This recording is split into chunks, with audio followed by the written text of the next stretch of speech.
here. Coach, whenever you're ready, take it away. I apologize for being a little late. We had team meeting went a little longer. Guys are a little excited today, so we got a little animated, I guess you would say, in our team meeting. So it was fun to start. Excited to get going. You know, this is as a coach, this is what you love to do. You know, you love to be on the field with the players. There's so much that goes on in a million different areas.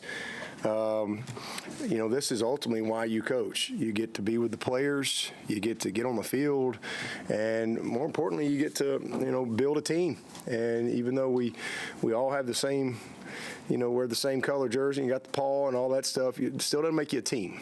You know, you have to earn that, and you have to develop that year in and year out. And so, you know, I love this part. I love starting over. I love, you know, the process that you have to go through. And, you know, obviously you get results each and every week, and certainly at the end of the year.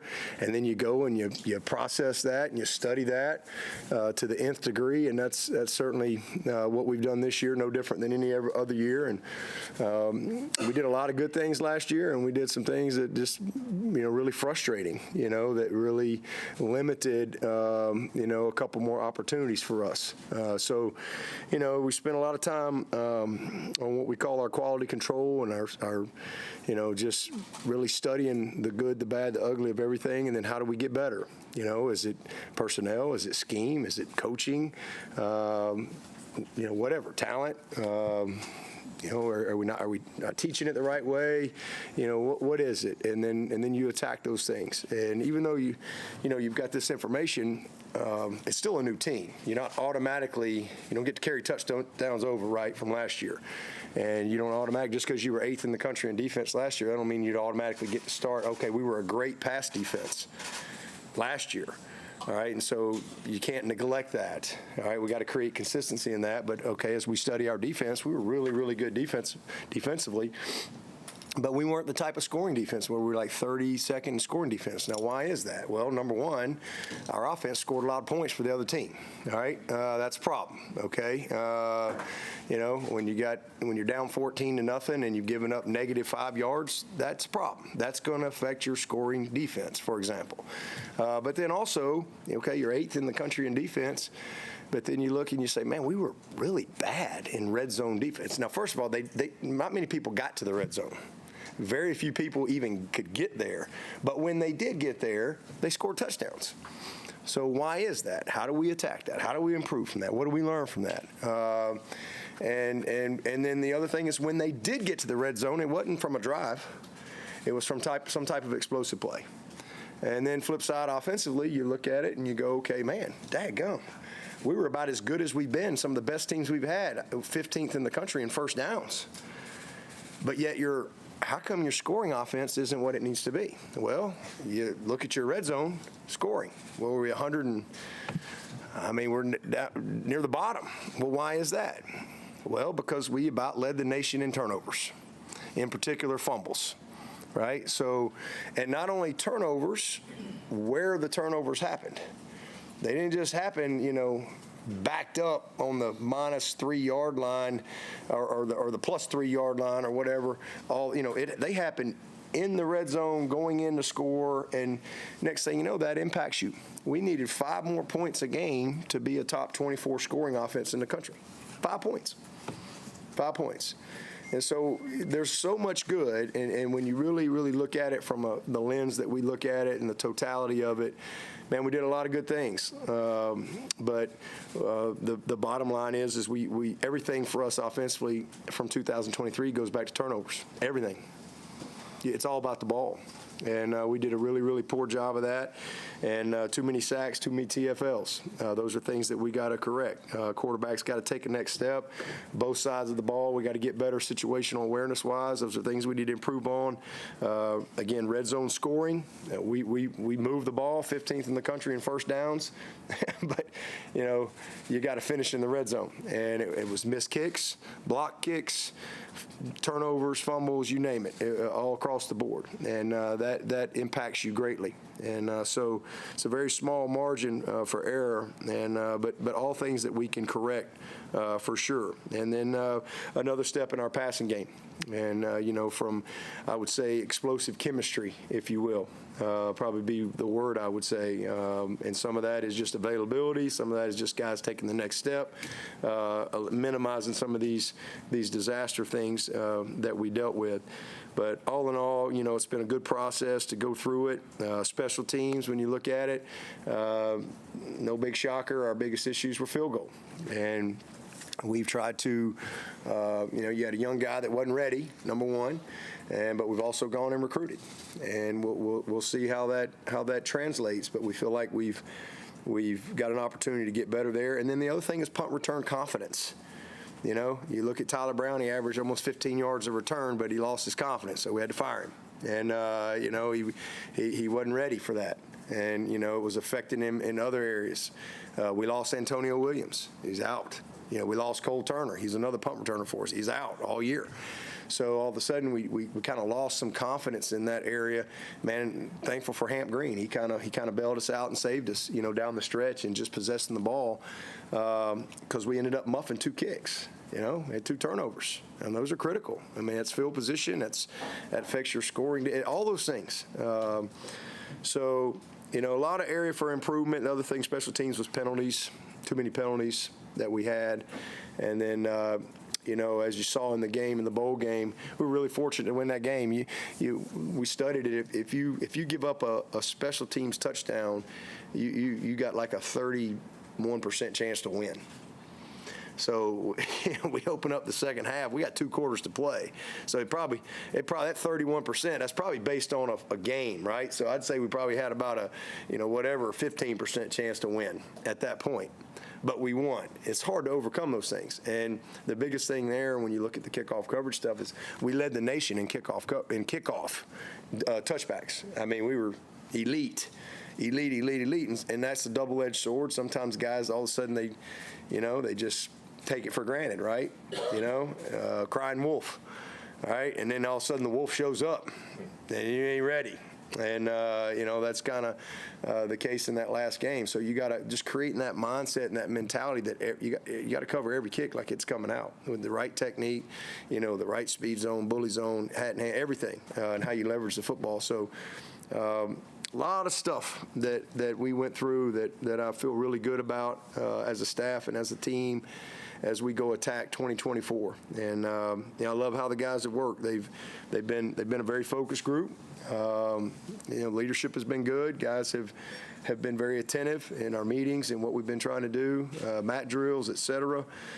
So just ready to get out on the field and get started. From an injury standpoint, long-term guys that you guys know that are doing well and working their way back. Sherrod Koval is a scholarship player that, as y'all know, tore his ACL back in November.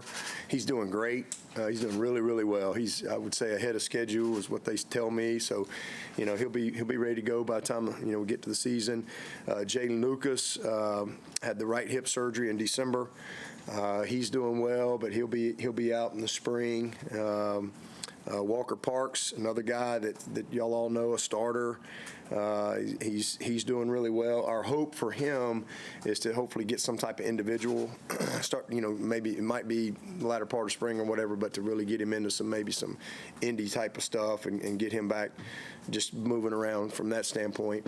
But he's tracking in a good spot. And then Watson Young, another young scholarship player. That had torn his ACL, and so he hopefully will be ready to go once we get to the season. Other long-term, Armand Mason, he's got a stress fracture, so he'll be out for spring. He's a guy that, again, I hate it for him. Super excited about his opportunity, and got hurt in camp last year, and I really hate that for him. Has battled back from that, and now he's got a little bit of a stress fracture, so he'll be out this spring, but should be ready to go by the time we get to the season. Tyler Brown, had the foot surgery. He's doing great. Not ready to go full go yet, but tracking in a good direction, and we do anticipate him getting some type of work at some point this spring. Same thing with Corey and Gibson. He's the high school mid-year kid that tore his ACL at the beginning of the season last year out in Texas. He's doing well. We anticipate him getting some position type stuff and just trending in a good direction. No live work this spring. Jay Haynes, he's coming back from a hamstring, not anything long term, but he'll be back at some point. Noble Johnson's going to be out. Obviously, y'all know about his situation. He'll be out for the spring. Ronan O'Connell is another young man that had a little bit of surgery coming out of high school, so he'll be limited as we go through spring ball. We do hope second half of spring that he can get a little bit of work as well. And Brandon Strozier is another guy who had surgery that's back in November that's trending in the right direction too. So those guys should all get back at some point. Vic Burley, Ronan Hannafin, a couple of those guys are working their way back in as well. Some guys that had some surgery at some point, either during the season or postseason. But other than that, we'll have most everybody out there and ready to go. And then obviously we had a couple of issues within the team, with Cape Hart and Noble, two incredibly disappointing situations. But two good kids, two learning opportunities from both of them. Those things. How those things are all handled is all driven through the processes and procedures that are in place from a university standpoint. You really remove yourself from that stuff, honestly, just like you do from a guy getting hurt. You just remove yourself and let doctors and trainers manage that. And it's no different when you have a situation like we had. But Kate made a mistake, and he's a great kid, and he'll learn from that. We'll handle it within the team. Same thing with Noble. And both of them, Noble especially, very fortunate that, it wasn't worse than it was. And so it's an opportunity to teach, an opportunity for guys to learn. And, again, nobody's immune to young people doing dumb things from time to time. It's how you respond to those things. It's how you teach, how you grow from it. And we'll use it as such. With that, I'll take whatever questions you got. Is Noble suspended, or is that internal? No, he's not suspended. No. Internal. It's internal. He's not suspended. Okay. Dabo, the way you guys finished up last year, how much did that infuse this winter's workouts and what you're going to see out there in the spring? Yeah, I think it's really, and honestly, it's tied into what we just talked about from a quality control standpoint. The first 8 games we were 60-something% in red zone scoring, and we were 4-4. The last 5 games we were 5-0. We were almost 90%. You take that. We took a knee against South Carolina and somebody else, might have been North Carolina or whatever. You take those. Throw those out. You're it's amazing. And we won the turnover margin in those 5 games, and so I think that's created a lot of confidence. With this group. They see what they're capable of doing.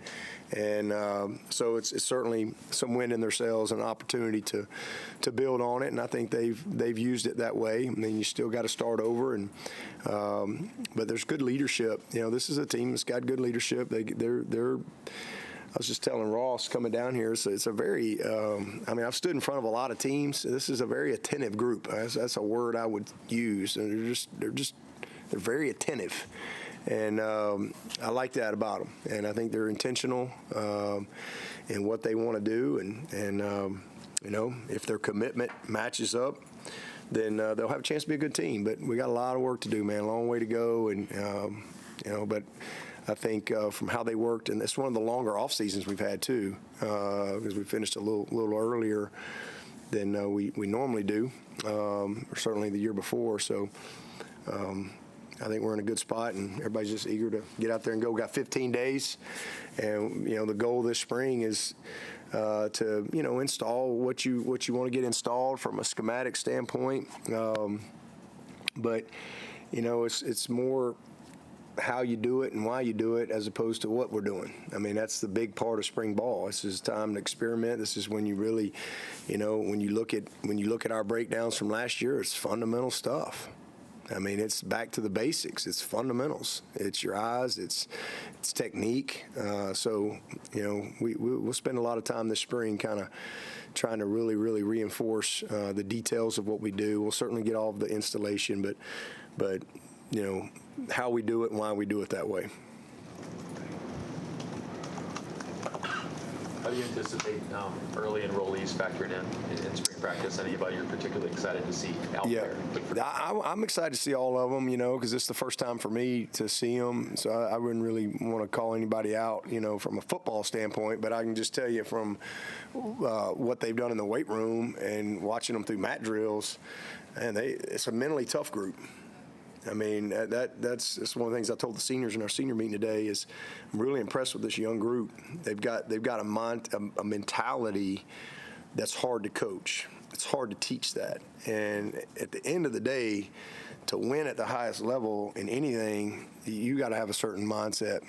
And, I have seen that from the group. I haven't seen anybody cave. I hadn't seen anybody hit the wall. I've seen, and that's a real credit to our staff and the recruiting, because you try really hard to recruit that. We're not always perfect, but I really like these last couple of 2 or 3 groups that we've signed. I think we got the ingredients. And so we're excited about it. Seen some good effort and guys that have caught my eyes, again, whether it be what they're doing in the weight room, just how they handle themselves, how they worked in mat drills. But now we got to get into the football side of it. So we got, 16 of them here. So, majority of our teams here, we got about 7 guys that'll show up in the summer. So we've got a great opportunity to really, set a foundation for our team and not just create some depth, and not just functional depth, but elite depth. I think we've got the ability to have a lot of competition at every single position, and hopefully with that we'll create the type of elite depth that we need to have the type of season we want to have. At kicker, obviously you don't have an incumbent. Are you excited about watching those two just kind of battle head to head? And what is the plan? Just give them equal reps and let them go at it? Yeah, I mean, the one thing about kicking, there ain't much subjectivity to it, right? I mean, it either goes through the pipes or it doesn't. I mean, it's a pretty easy thing to evaluate. Now, obviously there's more to you got a snap, you got a hold, there's an operation, you got protection and all those things. But as long as all those things are the way they need to be, it's not a hard thing to evaluate. Is the ball up? What kind of consistency, all those things. So we actually started that process at the bowl. We were really fortunate because we had several of these mid-years were able to come, and Nolan was one of them. And man, he was impressive. And I'm excited for Robert. I mean, this guy's unbelievably talented. We've seen a lot of freshmen that have struggled, and that's one of the reasons we made the move that we did, because, man, I didn't want to just lose him, and so he just wasn't ready. He just wasn't. And, hopefully he's going to have a little reset and get out there and go compete his butt off. Certainly can kick it in the stands. I mean, he can bomb it. So he's off to a good start there. But he wants to be the field goal kicker. So he's got his opportunity, and Nolan's here, and it'll be those two guys will battle it out, and we'll see what happens. What does the next step for Cade look like? Yeah. Well, I think the biggest thing when you really study him is he did a great job with the interception part of his game. We had 8 interceptions, and only 4 really were him. So he did a nice job there, and did a great job up until Chappell stepped in. He finished with 8 in the year. 8 in the year, and but only 4 on him. So that part of his game, I'm really pleased with. The biggest thing is just, too many disasters, as we call, like disasters or sacks and tackles for loss, and turnovers. He had what? We had 1 million fumbles, and I think he had at least 4 fumbles. So 4 fumbles, 4 interceptions. We'll live with that. He throws 4 interceptions next year. Hey, sign me up for that. All right, I'll be a happy guy. All right.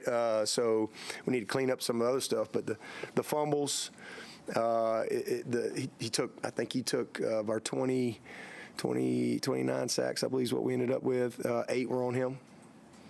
He had way too many tackles for loss. So what that speaks to is just pocket presence, pocket awareness, just another step in that. That's where he's got to get better. It's a big, and he will. These are all things that he's very self-aware about. But to answer your question, that's just the bottom line. He's got to take care of the ball better. He's got to grow in his pocket awareness. He's got to grow in his situational awareness. You know, there's a couple situational things that we did that you just boy, some we got away with, some we didn't. And so, you know, but this is a first-year starter. This is a first-year starter, young player. And what I love, what you saw the epitome of Cade Klubnik and how he finished the season. He never wilted. He showed a ton of resilience, a ton of leadership, and a ton of mental toughness. And when you got a big dose of those things to go with talent and commitment, you got a chance, you know. And that's one thing I was just telling the team, you know, that really your teammates and coaches want to see. They want to see the commitment be greater than the talent, right? Sometimes you got guys that their talent's greater than the commitment, all right? And, you know, it'll get them so far. But I want a guy, and that's who he is. His commitment, whatever. He's very, very talented, but his commitment is even greater than that, and that drives everything with him. I'm a big believer in Cade Klubnik. I'm a big believer, and I love everything about that kid. And he's got to get bigger. He's got to get stronger. You know, some of those fumbles were just he's not strong enough. He's got to have a little more collision. What's the word I'm looking for? Girth, maybe. I don't know. A little collision sustainability, you know, where that ball doesn't get popped out, you know. And so some of the basic fundamentals that he's got to work on. But, you know, that's it. And those are all things he can do stuff about. And then I think, you know, we've got to, again, create that explosive chemistry. And, you know, you show up here last spring, we had like one scholarship receiver out there. Literally. I think it was one last spring. And so, and then you get into camp, you go all through camp, and two of your best guys they're not there. So now the plus side of that is I think we were able to develop some guys last year that it's really going to pay off for us this year. You know, all of a sudden, boom, here's Tyler Brown, right? Stellato was able to finally, even though he hadn't had a spring, he hadn't had a summer, he's out of camp, all of camp. He got cleared Tuesday of the Duke game. That's when they said, all right, you can play. And so at least he had a chance to play some and make some plays. And so, you know, hopefully that'll grow from that. I think we all know what Adam Randall can do.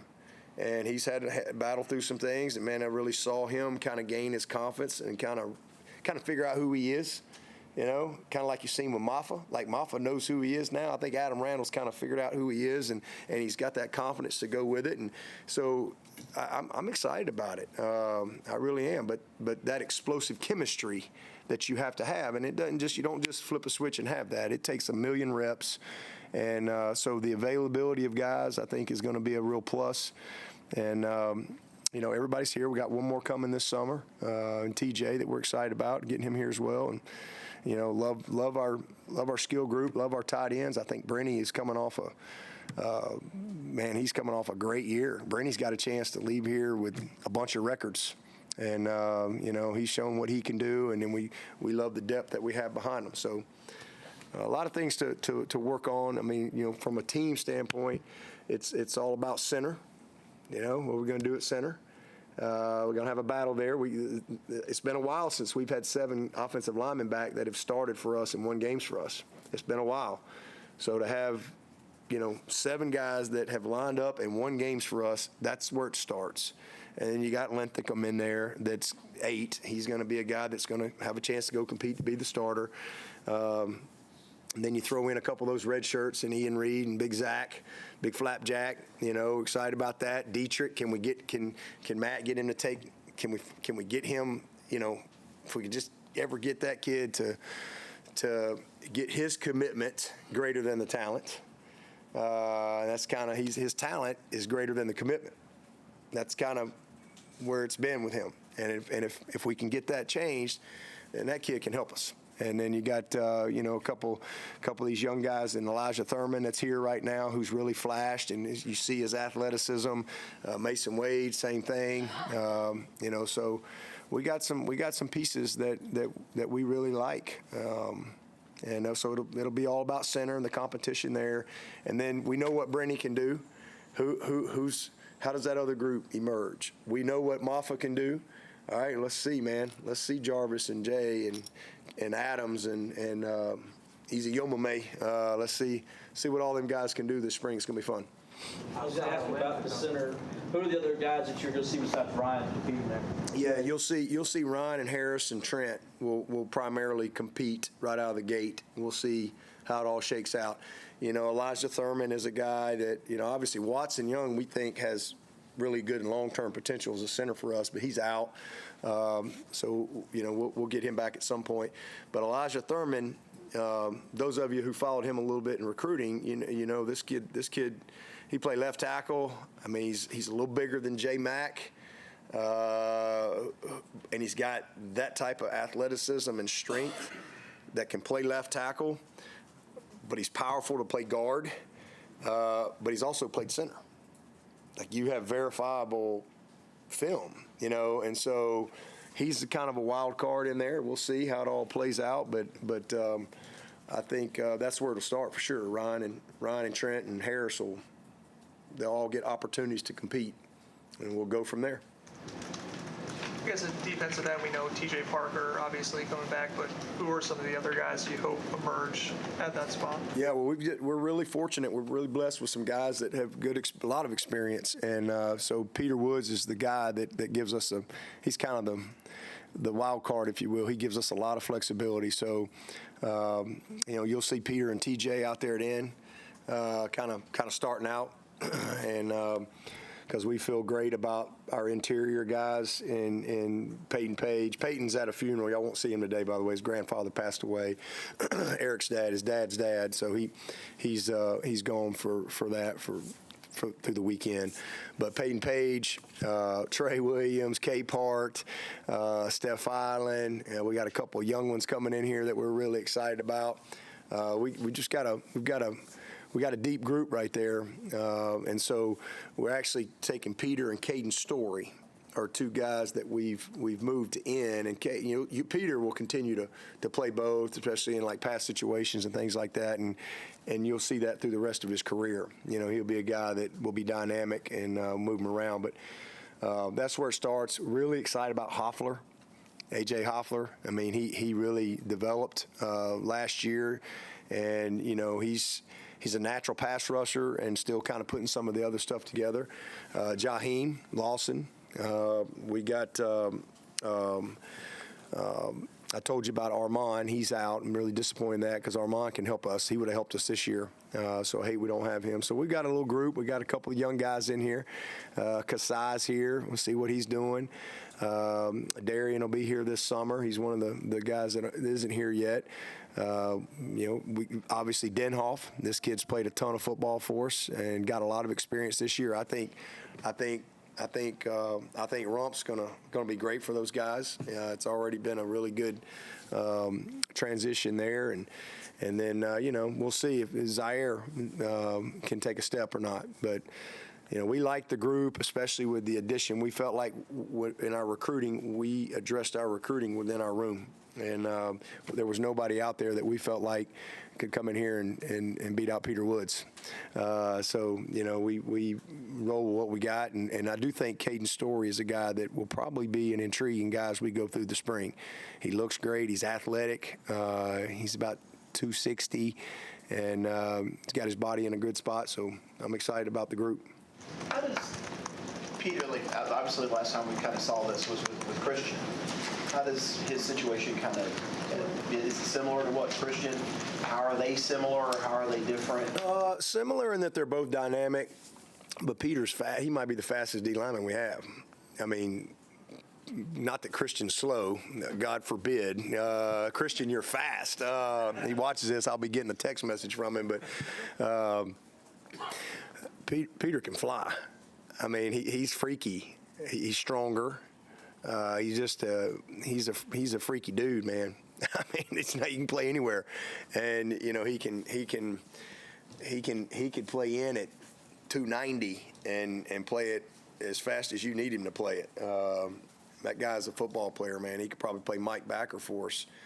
So you'll see him, and you'll see us use him in a lot of ways, especially now that he's got a year under his belt, and he gives us a lot of flexibility.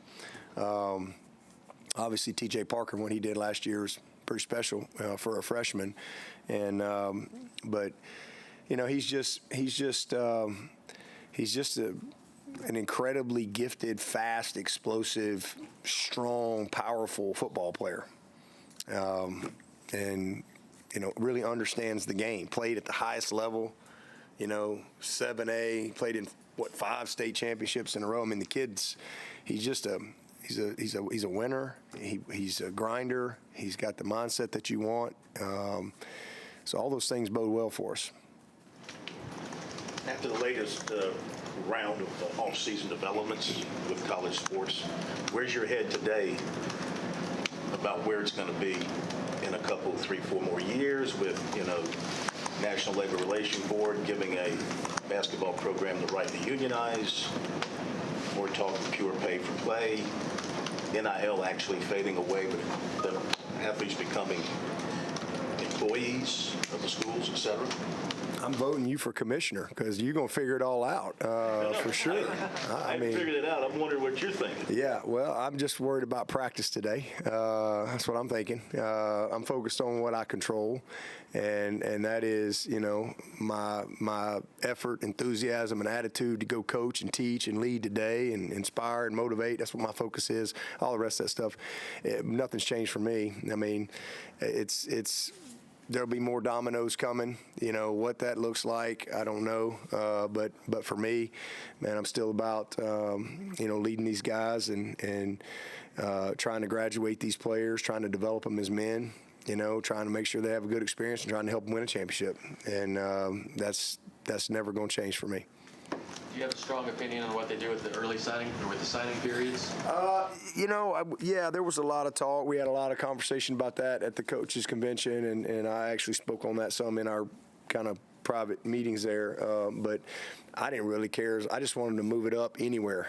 I mean, whether it's 1st of December, middle of November, August 1st, I could care less. I just wanted I'm for anything earlier than the portal, because I think it really hurts the high school kids.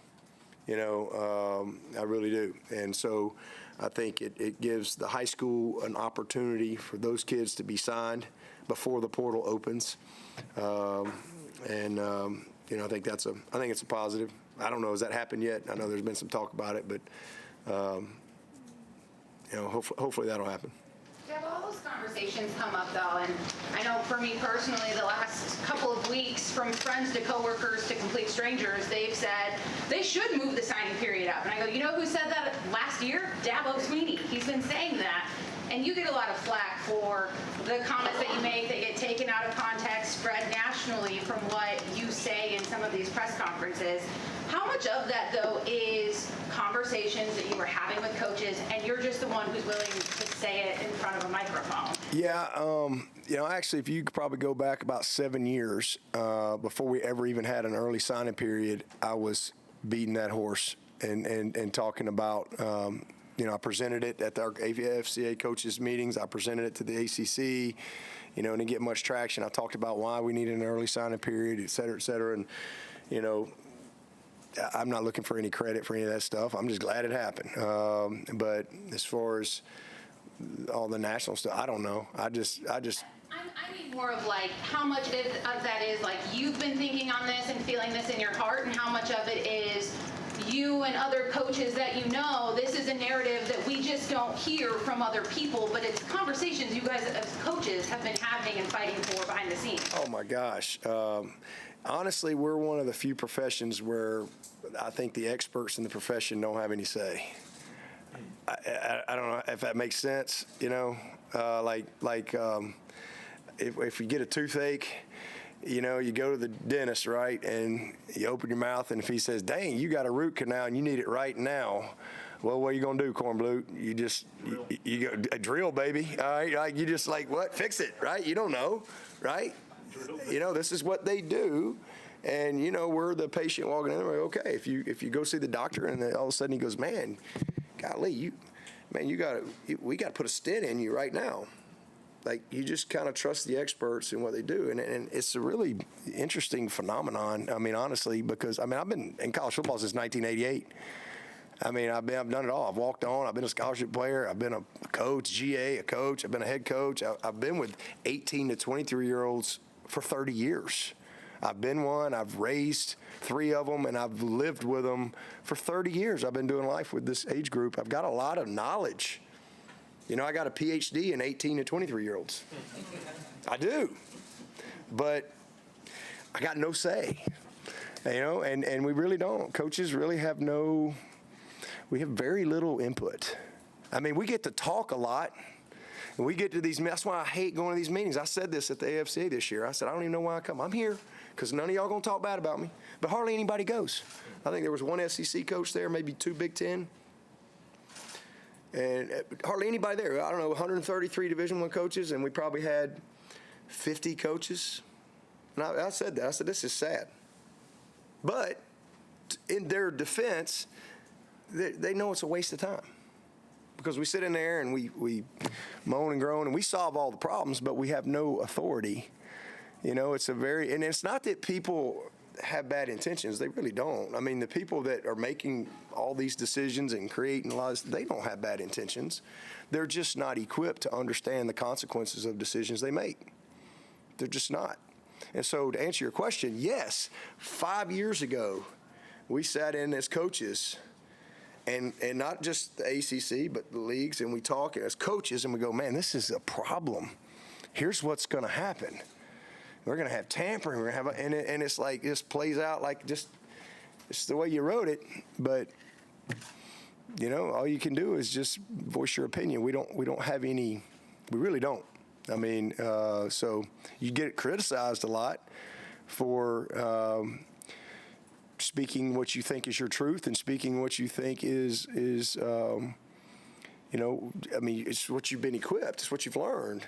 You know, I've spent my lifetime, you know, I was a part of this game and learning and watching and so, you know, it just kind of is what it is. You know, it's like we can all right now, I mean, all the adults can say, man, this train's fixing to just run off that bridge and it's going to crash and we don't do anything about it. And kind of like that movie with The Fugitive, right? When it's going to go off, and then now we got to go figure it out, right? All right, now what happened? How do we fix it? All right, who's the one-armed guy? All right, how do we fix it, right? And eventually it'll get there. So again, maybe that's an answer to your question too. Sometimes bad things have to happen before things get better. And unfortunately, that's probably where we are in college football right now. What I wanted to get to was, you know, you're on record as saying if you pay them like employees, I'm out of here. I'll go find something else to do.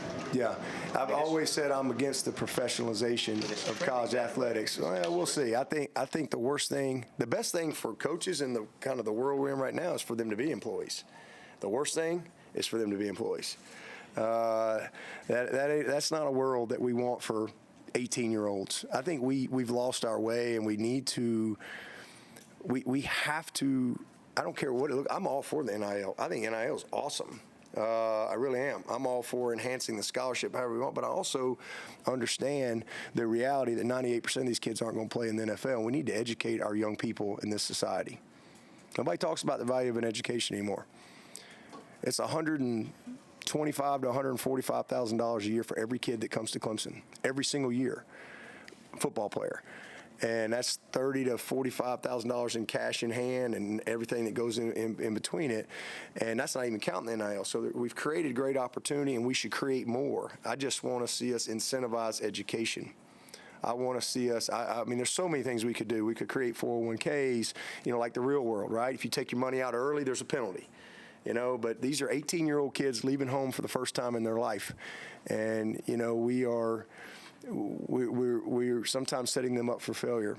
And so, you know, it is what it is. But, you know, hopefully at some point we'll find a better place where we're not just firing 18, 19-year-old kids because they, you know, aren't quite as fast as we thought they would be, you know, or they're a little homesick or whatever.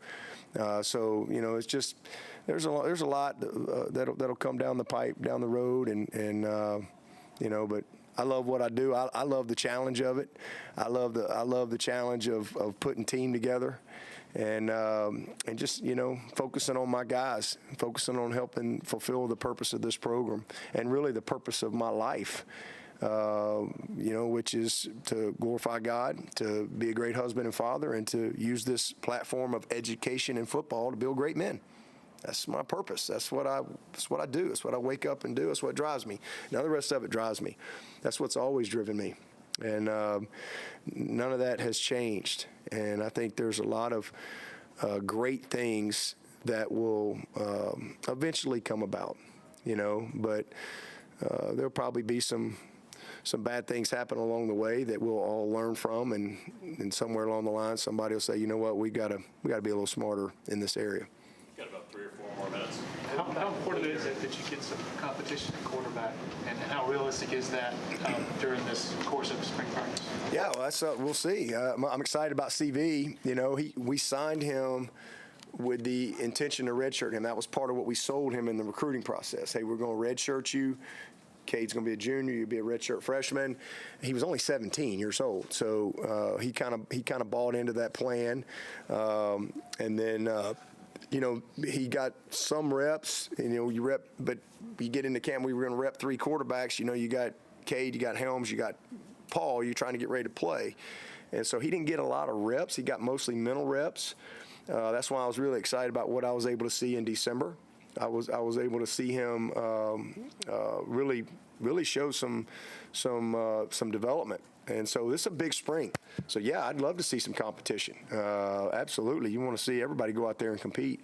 But the big thing is by the end of spring, man, it's his job, CV, to prove to us that he can win for us, that he can compete with Cade. He can win games for Clemson. We need that from him. And then same thing with Trent. We need him to take another step. And we like our 3 guys. It's just a big spring for CV, because now he's going to get all those 2 reps, and he's going to be able to put all that mental work that he got in the fall, with the physical work, and hopefully we'll like the result. But, you can ask me again at the end of spring on kind of where we are, and I'll let you know. But, right now going into it, we're excited about him, but I need to see it. There's no question about who our quarterback is or anything like that. I mean, we're all in with Cade Klubnik. But I would love to see CV by the end of the spring. Everybody go, okay, yes, sir. That's what we recruited. That's what we expected to see at this point. So it's on him to go do that. Moving outside, will he stay the same way, or they get a little bit? He'll probably lean up a little bit. He's a pretty lean dude. We track all that stuff all the time. Their body composition and muscle mass and all that, but. He'll play at a lighter weight for sure at end. This is going back a second, but you were reportedly contacted for the Bama job after Saban's retirement. Any comment on that situation at all? No, other than just, I'm happy for Alabama. I love Alabama. I'll never change, but I love Clemson too. And I'm happy with my job, and I'm happy for Coach Saban. Had a great conversation with him, and what we talked about will stay between us. But that's just focused on what I'm doing. Linebacker, obviously Barrett's played in the middle before, but plan to keep him at will. Yeah. And then what's kind of the plan at Mike? Wood-ass. Yeah. They both can play Mike and Will, but starting out in our nickel package, you'll have Barrett at Will, and you'll have Wood-ass at Mike. That's kind of where it starts. And then if we get into a bunch of 12 personnel type teams where we need a big Sam, Wood-ass would be our first big Sam. Kobe would probably slide in there right out of the gate, and really love Kobe and McLeod and his development, and he's learned how to he's gained a lot of our confidence, and then we'll figure it out from there. D's got to take another step. Jamal's got to take another step. These were true freshmen. D actually was able to redshirt. We actually saved his redshirt. Jamal played. He was probably one of our top special teams guys. And then, who am I forgetting? We got Drew is coming in the summer. Cooper Taylor's coming in the summer. And then obviously Sammy's here, so we'll see where he is. He'll start out at Mike, and we'll try to let him see if he can make some progress in learning that this spring.